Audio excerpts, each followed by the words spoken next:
Hey guys, and welcome to the first full episode of the Fit Frankie, where I take you on my journey about my life after gastric bypass, my weight loss journey. I'm at the park, hence the not a faux background, that's real. Okay, so editing Frankie, I didn't know that the faux background, because I had the little recorder thing up with my prompts to make sure that I stayed on track, were there. And I didn't know that it had the faux background up because, I don't know, I'm a dumbass. Like I said, technology apparently isn't my forte when it comes to me doing stuff for myself. So this is actually the park, so y'all don't think I'm crazy. Anyway, carry on. And I'll get to why I'm here for in a minute. But I started this channel because I wanted to document my journey, of course. Most of my family is back in Ohio, where I'm from.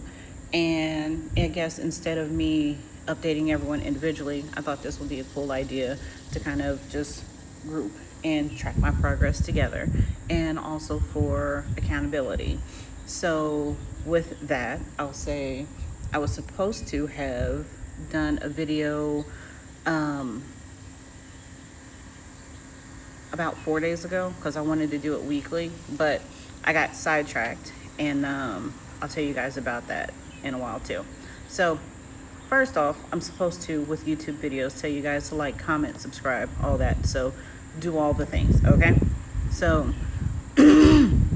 let's get into it. I actually made an agenda. I'm way too organized to come off as wild as this video starting out, but let's start off with why I picked gastric bypass versus other options. So this actually wasn't like a quick fly-by-night decision to do.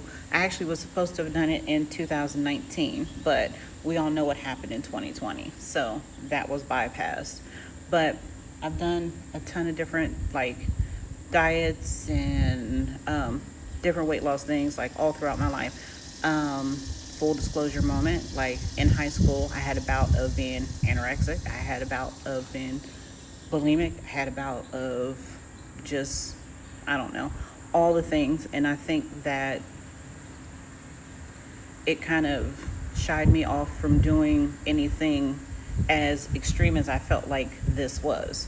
That was extreme. This seemed like it would possibly trigger my anorexia or bulimia or something like that. But my mentality is way different.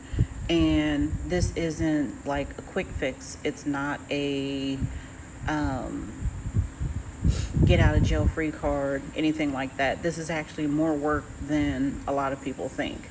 I didn't do any injectables because from what I've seen, and I am not a dietitian, I'm not a doctor, I'm not anything in a profession where I can give you advice, but just from what I've seen, once you stop the injections, statistically, a lot of people gain the weight back, if not in 1 year, 3 or 5, somewhere down the line, because the reasons for your eating the way you did come back, and the thing that was restricting you from it is gone.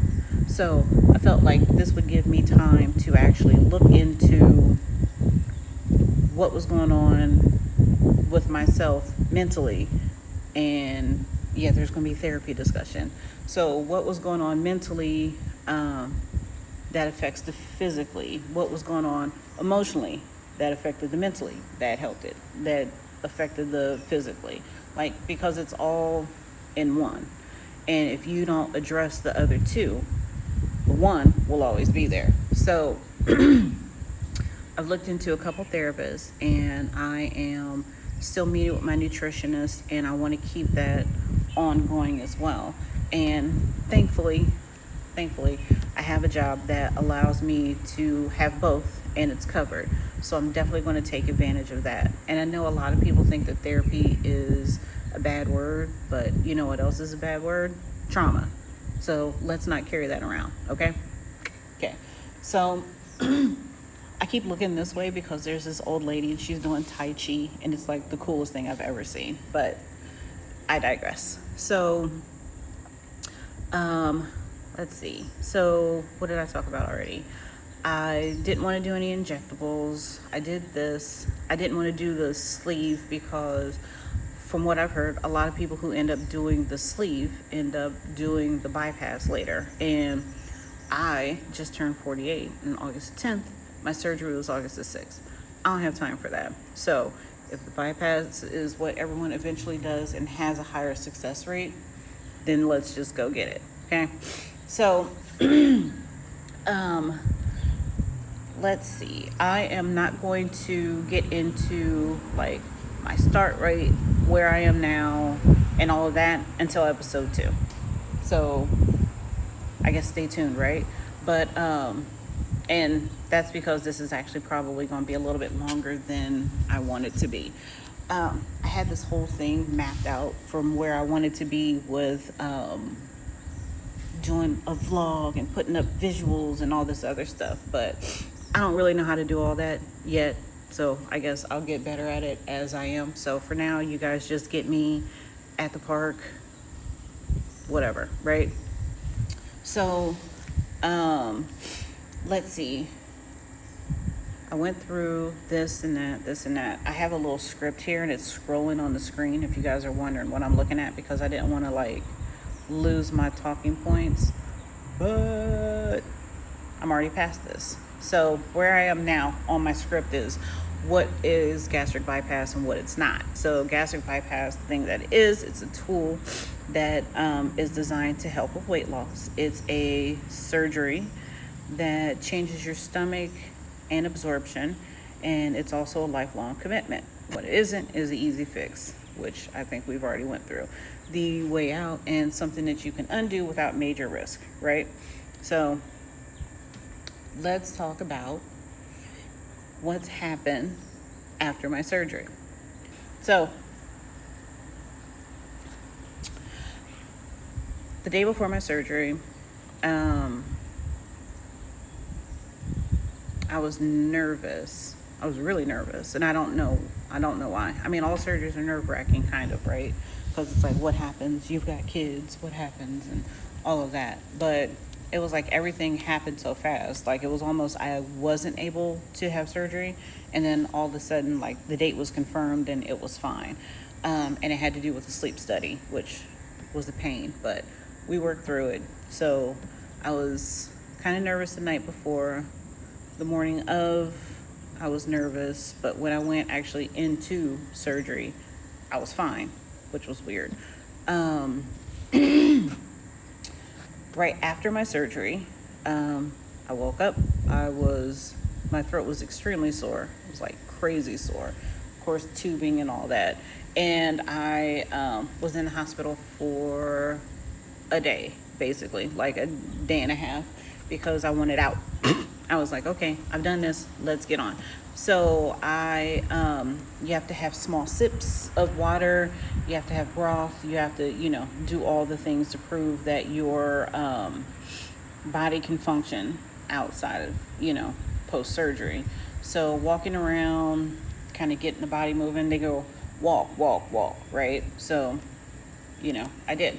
So got home, rested up the first day, and moved around a little bit more. And then, let's see, 6th, 7th, 8th.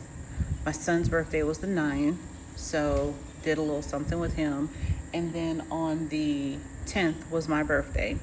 And I had this great idea that I was going to go and do a 5K for my birthday, right? So I came to this park, and I decided to walk 3 or so miles. Felt great. I didn't rush it or anything like that. I had on proper clothing. Nothing was rubbing against wounds or incisions. And so I ripped one of my sutures. And later in the day, after I came back from Costco, later in the day, the front of my shirt and my pants were wet, like almost like somebody took water and threw it on the front of me. And so when I lifted my shirt and my pants and checked my sutures, water, I guess is what I'll call it, started leaking out. And I was like, what is going on? So Apparently, even though my clothes weren't rubbing against myself, it was still friction just from all the movement and the swelling of fluid from doing the walking on its own. So, for those that don't know, it's called serous fluid, which is a thin, watery fluid. I'm reading my notes now so I don't mess it up. Which it's technically part of the normal wound healing process, and it lasts for about 48 to 72 hours. So it looks like just literally like water, like you blew a gasket and you're literally all water. So I didn't know what happened. I messaged my doctor, but it was Sunday, and the doctors got back to me first thing on Monday, and they're like, oh yeah, just settle down and we'll see you again on the 15th. So I was like, okay. And that was about the time also that I was supposed to record. And I didn't want to record and leave it on a note of, well, I got fluid leak out of me, so we'll see what that is next week. So I wanted to kind of get a compilation and go see my doctor on the 15th and have like a full 10 days of progress as far as to what was going on with me.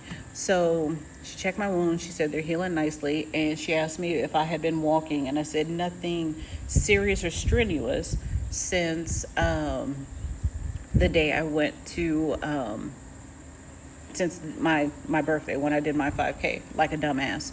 And she was like, it looks good. She was like, definitely don't go run a marathon, but get back at it. I was like, say less. So I went today and I did over, I did it over 3 miles. I did 3.85 miles. So then guess what happened? Nothing, bitch, because your girl's back at it. So I am feeling better. I feel great. Nothing's leaked out yet, but I'm pretty sure that I'll let you guys know if something does. Hopefully not. I think we're good. But I'm going to try to keep consistent with that. I try to not over talk my plans because then I talk myself up out of it and then I end up not doing it. So back at it, trying to stay consistent, and that's my goal. So, I mean, I think for this first few days post-surgery, things that I've learned to not do, one, walk too much and, re-rip your incisions. That's definitely one. Two, don't weigh yourself. Don't weigh yourself because it'll piss you off. Did I do it? Yes. Can I stay off of the scale right now? No. Is it some big dramatic weight loss thing like you think it's going to be? No. So basically you're taking sips of water, you're doing walking and running, but your body is healing. So while your body is healing and healing itself, you're not going to drop drastic weight like that. You don't. So don't look for it because it ain't there. So have I seen some weight loss? Yes, but definitely after my birthday. Be honest, once I got on the scale when I got home, right after I came home from surgery, it said that I had gained weight. And I said, bitch, I know you're lying, but all is well now. I've calmed down. I need to learn to stay off the scale because while that number will drop, what you're doing for your body is shown elsewhere. And it's a mental trigger that I have to learn to do. Am I fitting into stuff that I was wearing right before extremely loose? Yeah. Can I fit stuff that was tight before going in? Yeah. So I need to focus more on that and less on what the number on the scale says. It's windy out, so I hope y'all can't hear that because I just literally, after I finished the walk, I was like, I'm dragging my feet on recording this. Let me go ahead and get this in. So, okay. That's all post-surgery, what's happened. So now let's get to post-surgery. What do I eat? Basically nothing. So there are different phases from gastric bypass, and I am in the liquids only phase. So what that looks like is like water, Gatorades. I'm drinking Gatorade water, stuff that has electrolytes in it. I am having protein shakes. The goal for the day is to have 60 grams of protein and 64 ounces of fluid. And while that sounds like a lot, especially because my stomach is probably about an ounce, it's literally like an ounce. When I get a little bit more savvy, I'll put a graphic up so you guys can see what they did to me. They cut me up, y'all. No, so basically it's sips and whatnot the day. But at my doctor's appointment, she cleared me for Monday to start my puree phase, which I'm also calling the baby food stage. So basically anything that I can put into my Ninja processor that I got for my birthday, yay, I got that, and I got a new Apple Watch. So all for fitness, no playing around.